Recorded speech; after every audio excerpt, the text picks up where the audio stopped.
Welcome to Digital Hospitality. I am your host, Sean Walchef. This is a Cali BBQ Media production. We are so excited because we started 2017, back when nobody was listening to this show.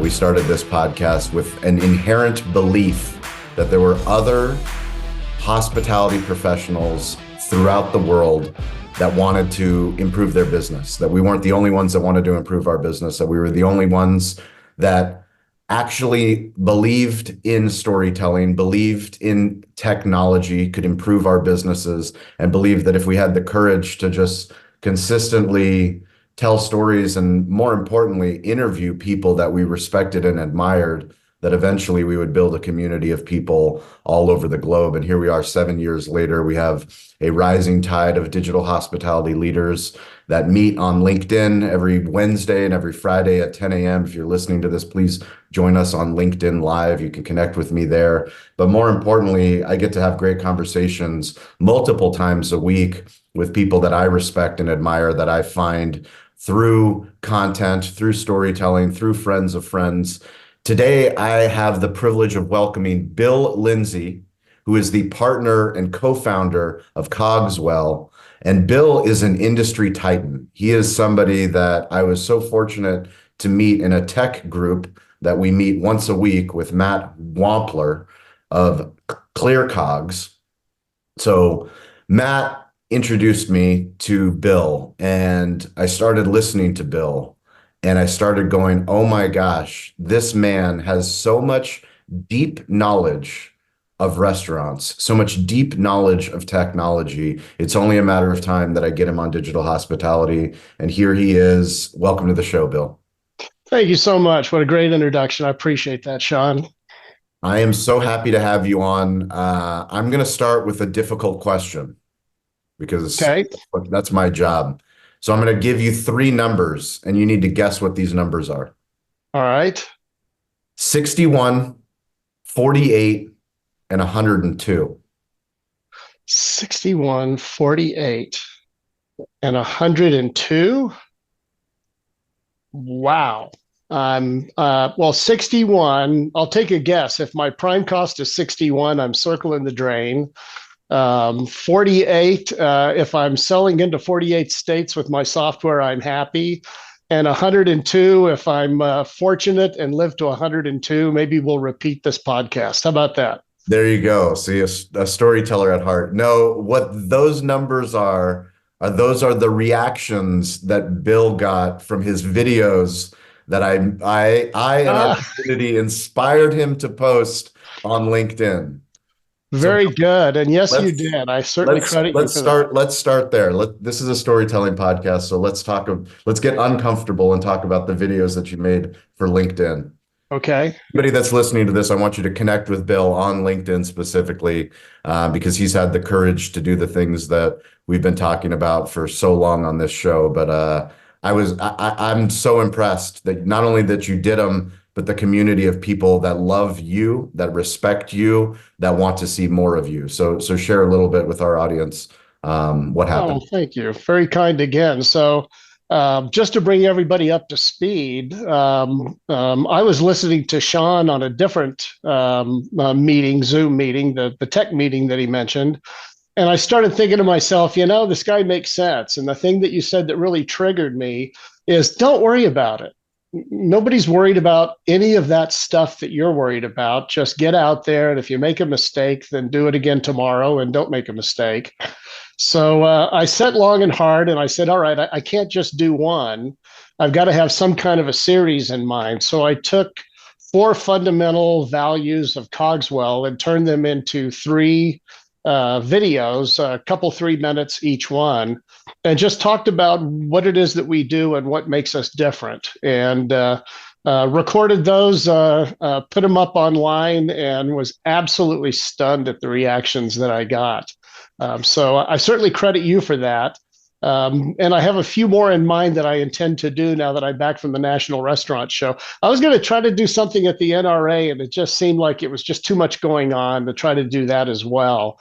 So thank you very much for the encouragement in doing that. I've received a lot of very positive feedback and a few leads along the way. We've had some people reach out. I had one where a guy immediately responded, I like it, get in touch with me. And so it was very effective. Well, let's talk about the National Restaurant Association show. How many years have Sure. you been going, and why do you continue to go? Let's see, at least 30.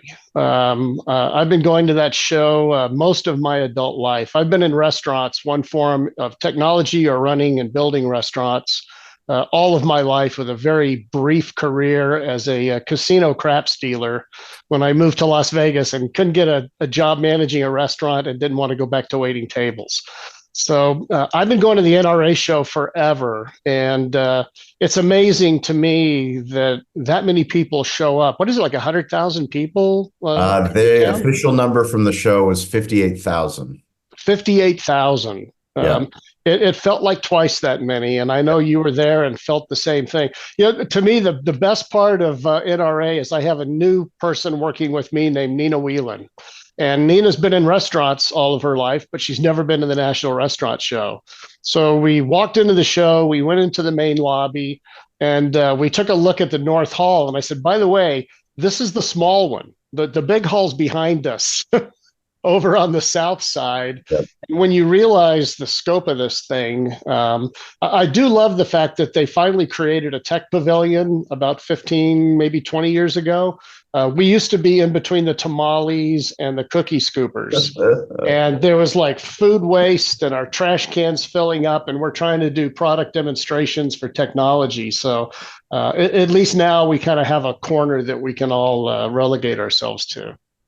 Yeah, I think for me, going to the show, I've run Cali Barbecue for 16 years, and it took me 13 years to get out of my restaurant to actually be able to attend the show. But it also gives me size and scope of the industry that we're in. Sometimes you forget how many different restaurants there are across the globe. I mean, we're not even talking about just the United States or, California, where my restaurant's located. We're talking about a global impact, and the world is getting much smaller because of things like this. What you and I talking now. I mean, have we even met in person? I don't think we have. I don't know that we have. Yeah. I was hoping to see you at But I feel like Bill's my friend. Like I can call Bill and get advice because of the digital tools that we have. It's very true. It is true. And it's funny that you ask it the way that you do, because I do the same thing. It's like, have we ever met in person? People that I've known and know well, and really can't remember whether we've actually hugged or shaked hands. Yeah. So, yeah. Bring me back to the beginning of you worked for Micros. Is that correct? I was at Micros. I was the managing director of the leisure and entertainment group for a few years. Okay. So casinos, cruise ships, hotels, theme parks, stadiums. Were you always fascinated with technology? I mean, when did I'll give you the short story. Yeah, give us the. I am a self-educated person. I say to this day that I went to the College of Dishroom Knowledge, and everything I needed to know about restaurants I learned in my first few years, starting as a dishwasher and working my way through the organization. And I managed to find my way to Las Vegas in the early late 1970s. Ended up working as a crap dealer for a couple of years until I could get a job in the restaurant company of my choice. And my job was to design, build, open, and operate all the new bars and restaurants, dance halls, different entertainment complexes.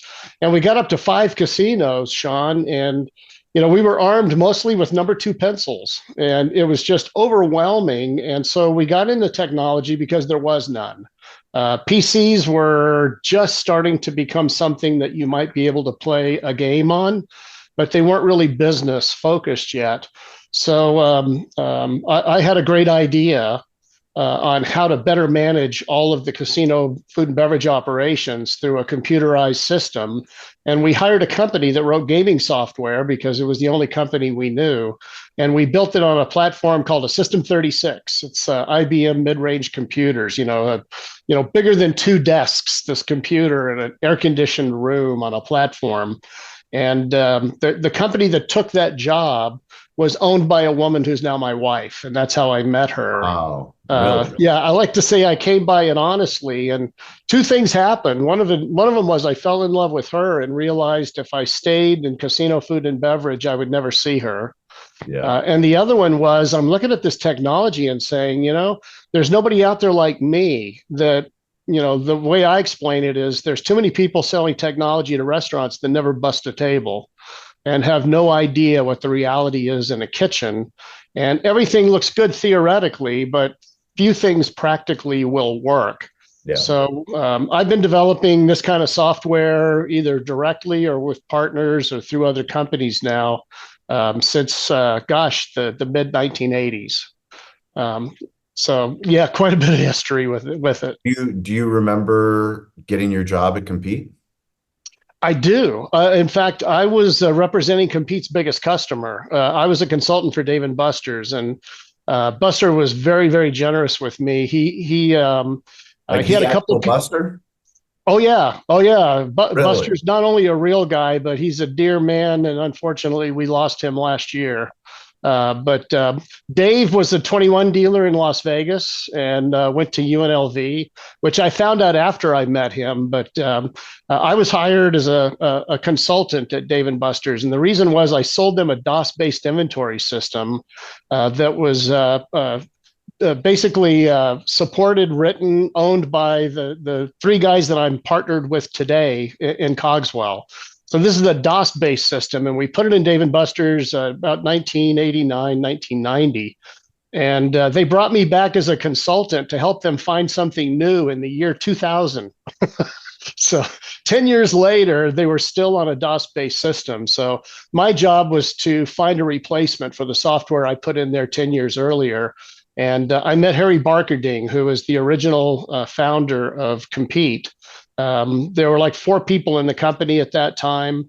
And so my job was to replace the software. And I told Harry, I said, you don't have near what we need, but if you'll listen, I can help you get there, and we'll roll this out to Dave & Buster's. So I did that and then joined Compete after we finished rolling that out. A complete redesign of the inventory system from the ground up, a different architecture. It was a major leap forward. Interestingly, the inventory controller at Dave & Buster's now works for us now at COGS-Well. She's our first receiving auditor. So we built our own audit team to make sure that invoice data flows accurately and pack sizes are correctly reflected in our software. And we went to Joy as our first auditor. Joy Bell is her name. And she's still with me today. Couldn't be more pleased to have her looking over our shoulder to make sure that the data is good. Hey everyone, Avi Gorin, CEO and co-founder of Marquee, and I want to talk about the customer journey for a second. You never know as a restaurant owner where your guests are truly coming from. End of the day, we do see some patterns around 2 types of search behaviors: direct versus discovery. Direct search, for an example, would be jumping into Google and saying Cali barbecue hours, right? I know where I want to go to eat, but I'm missing a key detail. I need a little bit more information. Discovery, which is the bulk of searches, is barbecue in San Diego, restaurants near me, takeout near me, right? One of the best ways to be found for more discovery searches is leveraging keywords. Reviews are basically free content for you to leverage. Think about keywords that are relevant to your brand, your location, and include as many of those in your review responses as possible, right? How can you go about doing this? Let's set up reports, utilize tools like Google Trends, find out what's going on in your area and how you can help leverage these keywords and review responses, because someone else is doing that, right? If you need some examples, you could do anything from including summer menu, gluten-free menu, leverage specific menu items like the dreaded and beloved spice pumpkin anything in your review responses, right? Let them know what's coming. Let your reviewers know something they should come back and try. And of course, if all of this just seems overwhelming and daunting because you're already running a restaurant and have enough on your plate, just leverage the team at Marquee to do this for you. We handle all of this. We're experts in this space. We can automate this so it's just another item that you know you are taking care of. Again, that's marquii.com, marquii.com. No you. However, we did recently buy marquii.com. So if you do misspell it, we got you. You'll still find us. We can still help you. What was the idea to jump off the cliff and to found COGS-Well? Compete did very well, but we got to the point where we had really tapped the all-in-one solution to the point where we realized that we had no way to innovate. You can't just take, I call it a three-legged sack race. It's not the most efficient way to get down the hill, but at least we're all together in this thing. And if we were to try to build COGS-Well in Compete, we'd have to fundamentally change the database architecture, which would be very disruptive and risky. And so you kind of have to rebuild from the ground up. And when we decided to move Compete into the browser, the way I like to tell the story, I'm not sure if this is how he tells it, but Harry got a look at the valuation on the company and decided he'd much rather have a very large boat. So Harry got the boat of his dreams and lives happily ever after between New Orleans and Newport, Rhode Island. And those of us that were left at Compete were in the hands of private equity, and it was not a very good fit. And so we ended up leaving and decided during that period where we couldn't compete or, solicit that maybe there's a better way to handle inventory control. Rather than trying to tackle the entire world, we took what we thought to be the biggest problem, which is managing food cost.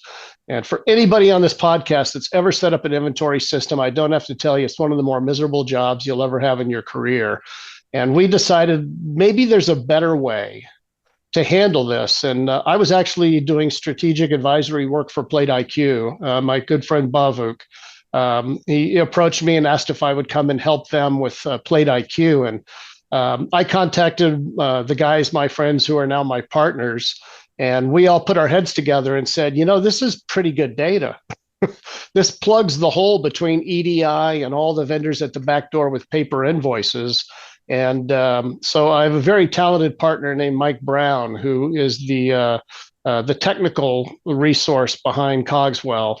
And Mike and my other partner, Glenn Nelson, who is more the customer service, product visionary type guy, they put their heads together and built out an architecture that we've matured into a product now that we call COGS-Well. So we really did it because, if you were to list all the things that people can't be successful with, it takes too long to set up. So we can set up a restaurant inventory in a couple of days. The pack sizes are too hard to manage. So we built a standard packaging library and mapped all the vendor data. I like to say the kids call it AI. We call it old-fashioned data mapping. So with just what we find on invoices, either EDI or scanned image, COGS-Well can build out an inventory database with all the items and pack sizes for customers, can actually accomplish it in a couple of hours, but then we have our audit process where we comb through the data and make sure that it's all correct. So we eliminated that. We eliminated importing or actually typing in all the menu items. We connect to POS like Toast, and for every menu item and modifier, we create the corresponding recipe item. And we don't know the ingredients, but we do build the ingredients. So with all the items that we find on invoices, we create the items that people will fill in as the recipe ingredients. So all those things, quality of data we solve with an audit, setup we do ourselves for our customers, pack sizes we've standardized, normalized, and mapped together. Those things that I call the choke points that cause people to either fail or just downright hate their inventory software, we solved for. And we're staying laser focused on food and bar cost and not trying to do too many things. Stay in our lane, be the best in class for what we do, and interface with any accounting system. And I'll add this, and then I'll stop on the sales pitch part. We map every single accounting entry that we used to do internally and Compete. We make in anybody's accounting system, whether it's Restaurant 365 or Compete or NetSuite, our good friends at NetSuite and Intact, QuickBooks Online. So everybody gets that same benefit through the API integration that we provide. What has been the biggest challenge for you as a tech founder? Boy, that really is a good question. Consensus is difficult. I like to feel that my opinion is very valid and based on a lot of experience. But when faced with decisions with others that also feel the same way, that have the same level of experience, we spend a lot of time grinding on exactly what's the best way to solve the problem. It's not for lack of inspiration. It's really for lack of consensus that'll determine how things move and what gets done. You can hire the right people, you can train people, you can make customers happy if you do a really, really good job. But trying to figure out how to move things forward in an orderly manner is a difficult process when you're dealing with something that has to be built. People have to be trained on it. It's got to be supportable. Users have to understand it when they see it. So the hardest part about tech, food was easy. Hey, this tastes good. Yeah. I can make a sandwich that I like and I can sell it to others and know that they will like it too. But with technology, Sean, as some people like Mac and some people like PC. They're both right. Yeah.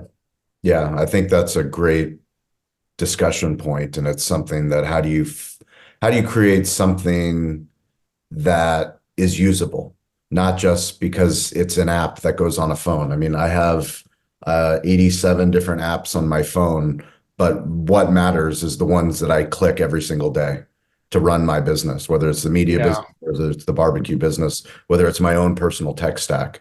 So like, how do you create useful products that people want to use, that they continue to use, that get updated and they're happy about the updates, not upset about the updates? Yeah. Why did you update something that worked so well before? We've all been there. And I think that's the promise of AI.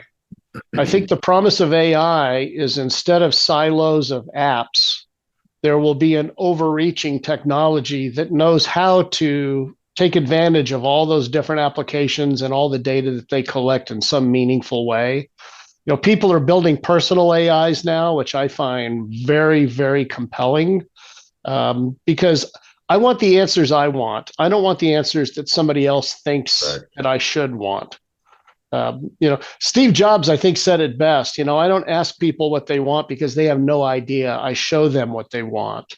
There aren't a lot of those people out there that can really do that. And I think that AI will be the next best thing to, an inspirational innovator, somebody that can understand what your needs and what satisfies you and what your interactive skill set is, and plug you into the information that you need to do your job better.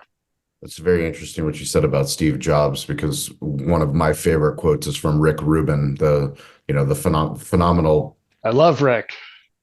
He wrote a book recently, and one of his quotes from his book is that the audience comes last. Yes. And people are like, how is that possible? You're creating music. The most creative thing you can give is for the audience. And he goes, no, the audience comes last. And part of the creative process is understanding that, like, if you speak your truth, to Steve Jobs' point, to Rick Rubin's point, when somebody's creating something that's phenomenal, they know that they're solving a problem for them that is also a bigger problem. So well put. And, to plug his podcast, Tetragrammaton is one of my favorites. I was listening to a couple of his over the holiday weekend. Amazing. So, it's funny that you bring up Rick Rubin, but, he's a really good example too, because, Rick Rubin doesn't read music. He's not an engineer. He's really not an engineer. He's an enabler. Yeah. He's this guy that just kind of listens to what it is that you're trying to do and helps you find your truth so that you can actually deliver on that. And that's so remarkable in today's world where everybody's trying to tell you what you should think and how you should feel about things. So anyway, I could go on for a while about Rick Rubin, but I share your enthusiasm for him and his book. What are the things that excite you when you wake up in the morning when you're building clear COGS-Well? It's an interesting thing. I love doing product demonstrations. I love showing people the way. It's like, here, follow me. Let me show you. This isn't as hard as you think it is. This is how you can run a successful restaurant. And A short story. At Compete, we had the challenge of trying to explain complexity to restaurant people. Everything from accounting and payroll and labor and food costs and receivables and payables and bank recs and all this stuff. So I spent a holiday weekend drawing a diagram, and I colored it, and I had arrows and lines that explained how the whole thing mapped together. And it was a data map for what we did at Compete. And it was a little hokey, it was a little corny, but it became the center of my demonstration. And I would tell people, look, I'll show you every feature function, but look, this is how it works. And we did a users conference about 2 years after I started doing that. And the CFO for a major restaurant company, and I won't plug her, she knows who she is. She stood up at the users conference and said, "This diagram changed my life. I struggled all my career with the complexity of what we do." And then Bill showed up and put this slide, and it was the only slide he had. And it was, look, this is your future state.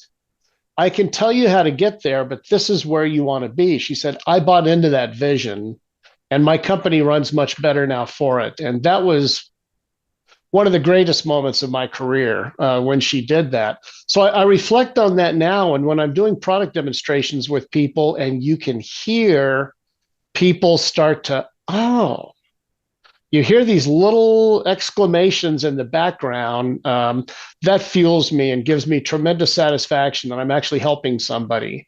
Because, at the end of the day, it's not about selling software. It's about helping people run their companies more productively and more profitably and maybe easier.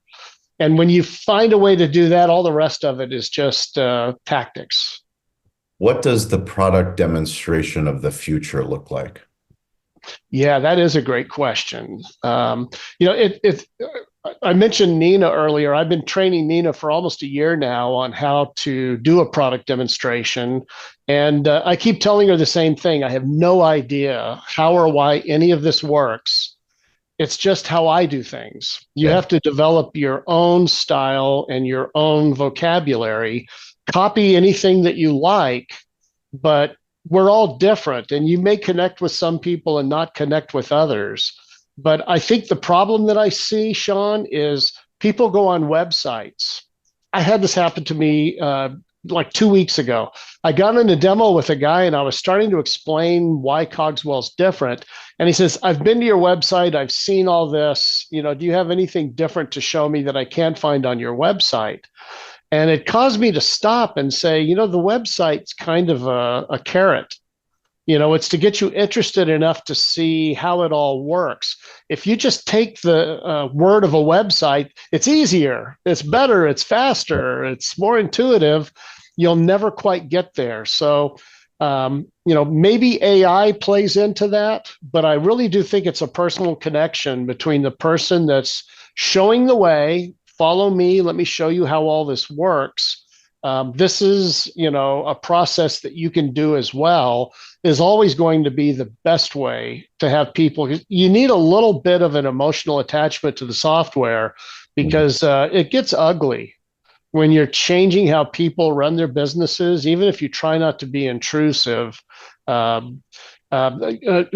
follow a few people. One person in particular that I've always been inspired by is a guy named Paul Saginaw.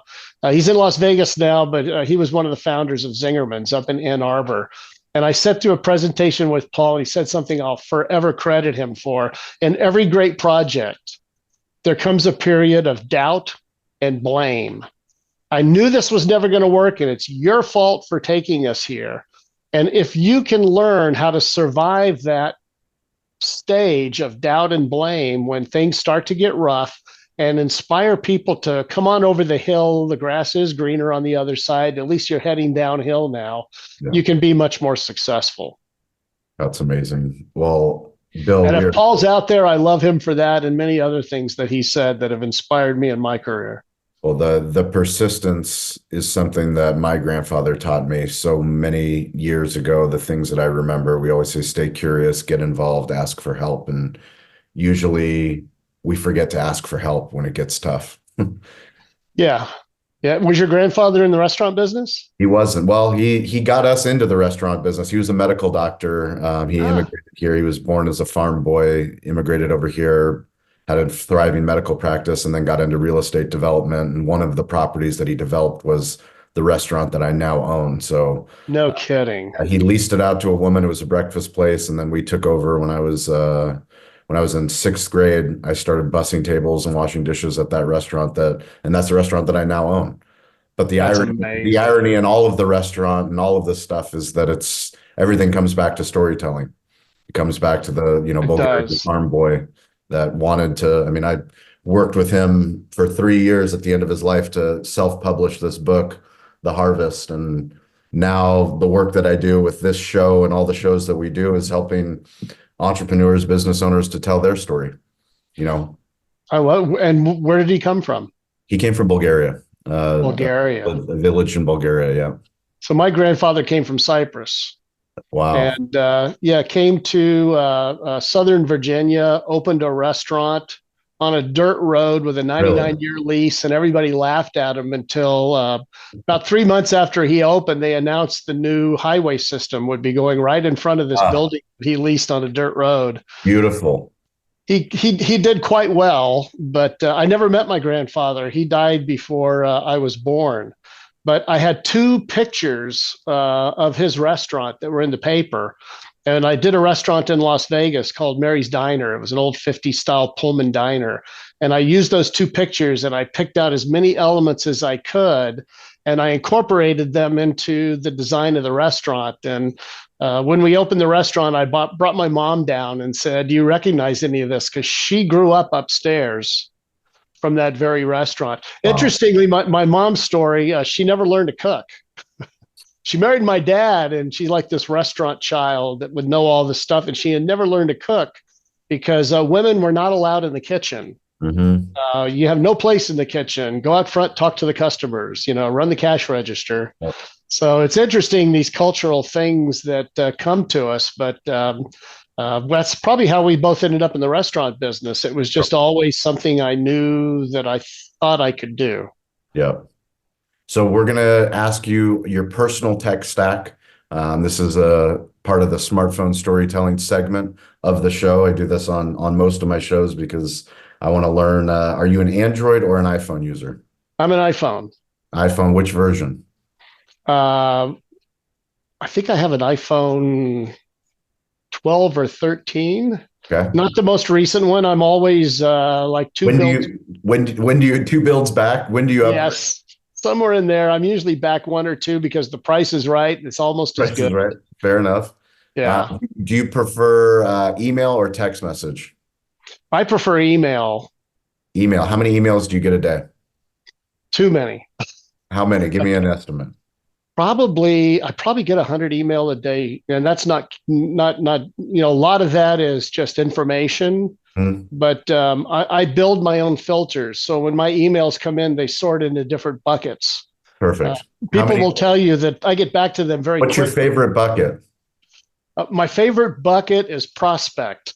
Prospect. Like a true business owner. That's right. If something hits my prospect bucket, I'm going to respond probably in the next 10 minutes. That's Even if it's, fantastic. I'll get back to you with more information.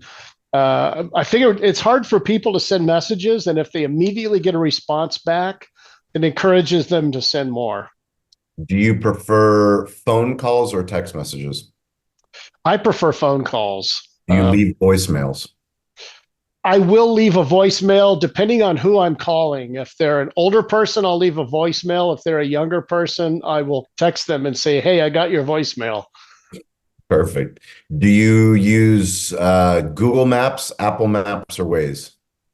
I'm going to say Apple Maps. My niece is engaged to a guy who's on the Apple Map team and is a senior player, Very and she cool. was on that team for a while. So go Apple.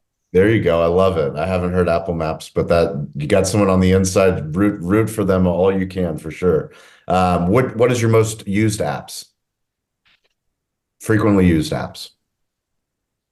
Gosh, on my phone, Yep. On your um, phone. Spotify, Sirius, Certainly email and text and things like that. But as far as other maps or other apps, I'm big on LinkedIn. I like it on my phone when I'm sitting at a light. I know you're not supposed to use your phone, but if I'm just bored, I'll usually flip through and see what's doing. But Open Table. I'm trying to think of the other ones that I use more frequently, but those are probably the most. I'm a big browser guy. If you say a word to me and I don't recognize the word, I immediately plug it in to find out what it is. And that leads me on Chrome? Some kind of Chrome or Safari. Chrome or Safari.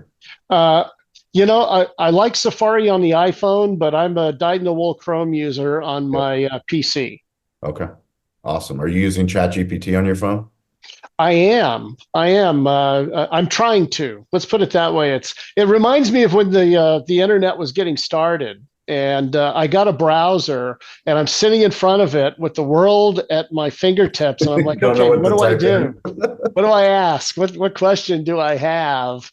And I talked to a friend of mine, and he set me straight. He said, it's a browser, not a toaster. So ask it anything and then follow from there where it leads you. And I kind of learned to explore that way. We used to go to the library, and the Dewey Decimal System told us where to find that book. Correct. We didn't just start reading a book that linked to another book that linked to another book. Yep. I had to learn that.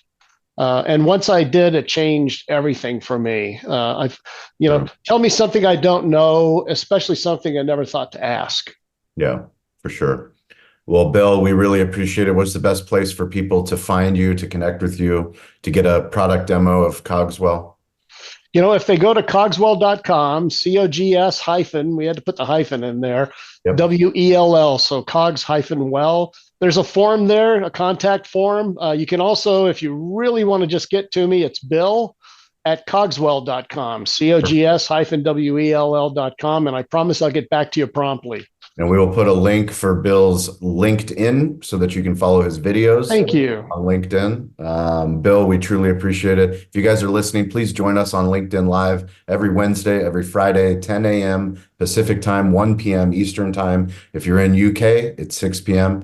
We've got a great community of digital hospitality leaders. We want you to join us. I'm weirdly available at Sean P. Walchef, ShawnPWalchef. Instagram's probably the fastest, but I'm pretty fast on LinkedIn, TikTok, Facebook, all the platforms. We appreciate you. Thank you. Stay curious, get involved, and don't be afraid to ask for help. We'll catch you guys next week.